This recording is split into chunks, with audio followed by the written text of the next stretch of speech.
विच सोहणिया सानू भी कदियां बन जा बन दे। सोहनी है तेरी आ दिलां दी गलियां सानू भी कदियां बन जा बन दे। मेरे अंबर में आके जो ठहरा है वो सूरज नहीं तेरा चेहरा है। ज्यादा सोने से भी जो सुनहरा है। सजरा सजरा सजरा सजरा तेरे तो दिल नू लगा के सोहणिया, तेरे तो दिल नू लगा के सोहणिया। स्वास्थ्य विभाग में जाइए, वहां पे डॉक्टर नहीं है, मेडिसिन नहीं है। आप जाएंगे, आपको 10 दिन 15 दिन का आपको टाइम दिया जाएगा अल्ट्रासाउंड का। तब तक वो आदमी है ना भगवान को प्यारा हो गया रहेगा। तो ये सब व्यवस्था के ऊपर में हम लोगों ने बात करने के लिए आज आप लोगों को बुलाया है कि अंडमान का इस विषय को, स्वास्थ्य, इंसान के पास में अगर स्वास्थ्य नहीं है ना तो कुछ भी नहीं है। आज जीबी पंत हॉस्पिटल का जो हालत है, मैं तो जाती हुआ में, हमारे अध्यक्ष जी भी जाते हैं, हमारे भास्कर जी भी जाते हैं।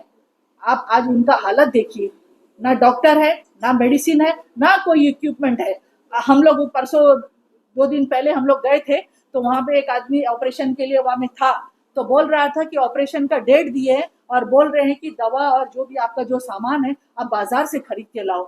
ठीक है, जो पैसा वाला आदमी है वो खरीद के लाएगा। एक गरीब आदमी जो रंगत और माया बंदर से यहाँ आया है, एडमिट हुआ है, आप लोग उसका मानसिक परिस्थिति को आप समझिए ना। तो वो आदमी कहाँ से लेके आएगा, कहाँ खरीदेगा, कहाँ जाएगा? बोलता मैडम एक तो हम इतना दूर से आया, रहने का कोई व्यवस्था नहीं है, डेली का डेली इतना पैसा खर्चा होता है, तो हम ये दवा सारा हम कहाँ से लेगा? कौन सोचता है ये पब्लिक के लिए? कौन देखता है आम जनता के लिए? आज एक पेशेंट मरता है यहाँ पे अंडमान में। क्या मरने के लिए मेडिकल खोला है क्या यहाँ पे? कि जो भी वहां पे नॉर्थन मिडिल हो, आउटर आइलैंड है, वहां से एक गरीब, एक से एक गरीब आदमी आता है यहाँ पे अच्छा होने के लिए, लेकिन आखिर तक क्या होता? उसका आर्थी डेड बॉडी लेके घर जाता है वापस।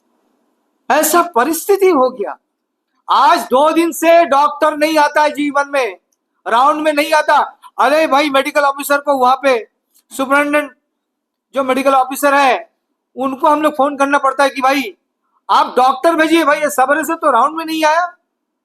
तब जाके उसका आंखें खुलता है, अरे सही में तो राउंड में तो ये फलना वार्ड में गया नहीं, ये वार्ड में नहीं गया, तो क्या हुआ?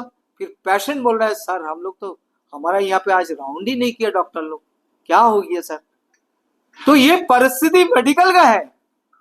एडमिनिस्ट्रेटर का कोई भी ऑफिसर, या डायरेक्टर हो, या वहां पे सुपरिटेंडेंट हो, या एनिम्स के डायरेक्टर हो, कोई एक बार कोई जाके नहीं देखा वार्ड में कि वार्ड में हमारे जो पेशेंट है, जो इनर पेशेंट है, उनका खाना चलता, उसका ब्रेकफास्ट चलता, उसका मेडिसिन चलता, कुछ नहीं, किसी का कोई नहीं। आप जाके देखिए, आप अंदर जाओगे मेडिकल के अंदर में, आप वार्ड में जाओगे, आपको नाक बंद करना पड़ेगा।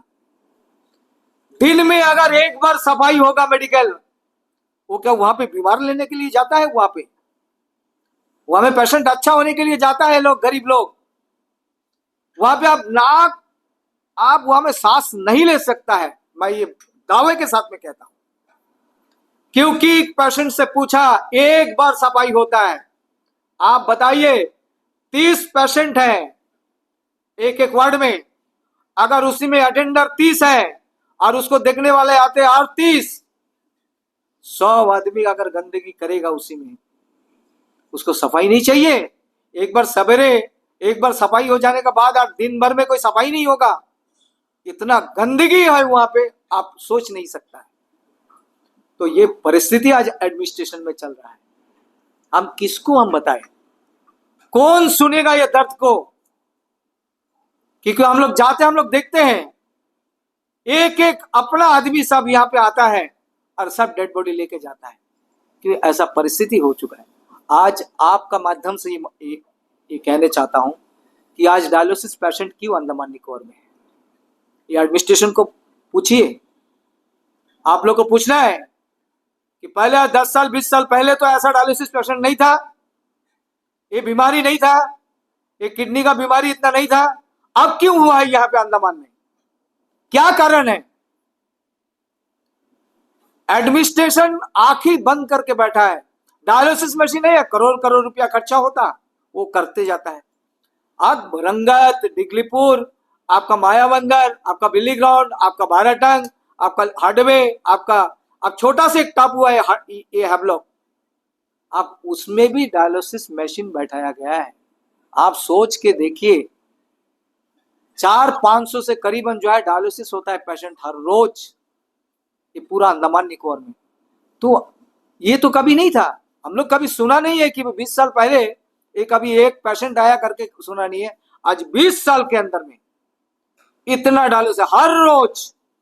अब जाके देखिए जीवन में कि डायलिसिस के लिए और तैयार होता है, क्योंकि उसको पिस्टुला के लिए बनता है, वो सब एडमिट होता है पिस्टुला बनाना, बहु पिस्टुला। और ये पिस्टुला जो है बनता है ये सारा प्राइवेट में। गवर्नमेंट, इतने गरीब लोग जो सफर करते हैं उनका लिए पिस्टुला नहीं बनता, क्योंकि ये एडमिनिस्ट्रेशन को इसको मालूम है कि इसका डॉक्टर सर्जन चाहिए। प्राइवेट डॉक्टर लोग वहां पे 70 से 80 हजार 90 हजार ले लेता। आज अगर हमारा ये एडमिनिस्ट्रेशन अगर जागरूक होता है तो हमारे जो गरीब लोग हैं वो तो कम से कम सेव हो जाता। वो अगर मेलैंड से डॉक्टर लेके आके एक डॉक्टर को लगे, हम तो कहते हैं आप डॉक्टर को पेमेंट बढ़ा दीजिए, आप सर्जन को लेके आइए, आप 2 लाख दे रहे हो 3 लाख दे रहे हो, आप 5 लाख दीजिए, लेकिन हमारा आदमी जाने के लिए तो मेलैंड में कम हो जाएगा। गरीब आदमी तो मेलैंड को जाने के लिए वो बिल्कुल वो जाने के लिए तैयार नहीं, क्योंकि वो अपना खेती बाड़ी सब बिक्री करके उसको जाता है। अगर 5 लाख में एडमिनिस्ट्रेशन एक डॉक्टर को दे के अगर लेके आता, पैसा ज्यादा 10 लाख खर्चा कर दो, फिर भी हमारा गरीब आदमी, आम गरीब आदमी उसमें बचेगा, क्योंकि उसका ट्रीटमेंट यहाँ पे होगा, तब जाके हमारा गरीब आदमी को परेशानी नहीं होगा। लेकिन एडमिनिस्ट्रेशन ये चीज समझते ही नहीं है, कौन करेगा ये? इसलिए हम आपका माध्यम से ये एडमिनिस्ट्रेशन को कहना चाहता हूं कि कम से कम ये गरीब जनता को आप देखिए, ये महामारी कैसा फैला है, डायलिसिस कैसा आया है, इसके ऊपर रिसर्च करिए। क्यों हो रहा है किडनी खराब, क्या वजह से है, क्या चीज के लिए हो रहा है, कोई एक साइंटिस्ट ग्रुप आप भेजिए। नॉर्थ मिडिल को आप देखिए, जो परिवार में डायलिसिस हुआ है वो परिवार को आप इन्वेस्टिगेशन करिए कि क्या चीज के लिए हुआ है। आप कम से कम अगर सरकार अगर नहीं करेगा, एडमिनिस्ट्रेशन नहीं करेगा, तो किसने करेगा ये? इसलिए मेडिकल खोलने का पहले, आप डायलिसिस मशीन परचेजिंग करने का पहले हेल्थ का ऊपर में आप नजर डालिए कि क्या चीज के लिए हो रहा है, क्यों आजकल ये इतना बड़ा डायबिटिक होता है, इतना बड़ा किडनी पेशेंट अभी हर रोज जनरेट होता है, इसके ऊपर आप लोग किसमें करिए।